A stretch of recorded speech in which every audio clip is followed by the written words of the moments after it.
மூக்கறுப்பு போருக்கு பழிவாங்க வந்த மதுரை படைகள் இப்போ திம்பம் காட்டுக்குள்ள தங்கியிருந்தது. அன்றிரவு மதுரை தளபதிகள் ரங்கண்ணா கூடாரத்துக்கு வந்து அவனுகளை மைசூர் வரைக்கும் போக விட வேண்டாம், முன்னாடியே அடிச்சு கலைச்சு விட்டாதான் நாம கோட்டைக்குள்ள போறது சுலபம்னு சொல்லியிருந்தாங்க. அதுக்கு ரங்கண்ணா, அப்போ சரி, நஞ்சன்கூடுல காவேரியை தாண்ட முன்னாலேயே மடக்கிடலாம், அந்த பயலை கொன்னுராம உயிரோட பிடிங்கடா, மூக்க மட்டும் அறுத்துட்டு விட்டுருங்கன்னு சொன்னாரு.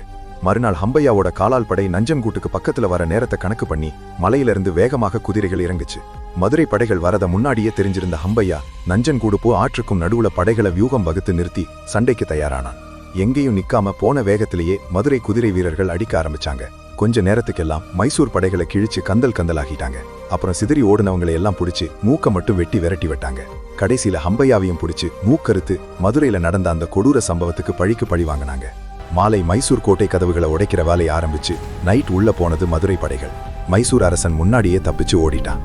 மறுநாள் காலையில மைசூர் அரண்மனையில வச்சு மதுரையின் படையெடுப்புக்கு மைசூர் அரசே காரணம் என்பதால் படைச்செலவுகளை மைசூரே ஏற்றுக்கொண்டு அதற்காக 1 லட்சம் வராகனையும் மைசூருக்கு விதிக்கப்பட்ட அபராத தொகை 2 லட்சம் வராகனையும் பெற்றுக்கொண்டோம்னு சொல்லி மதுரை தளபதிகள் மைசூருக்கு முறியெழுதி கொடுத்தாங்க. இந்த வீடியோ பிடிச்சிருந்தா ஒரு லைக் பண்ணி ஃபுல் வீடியோ வேணும்னா கமெண்ட்ல சொல்லுங்க.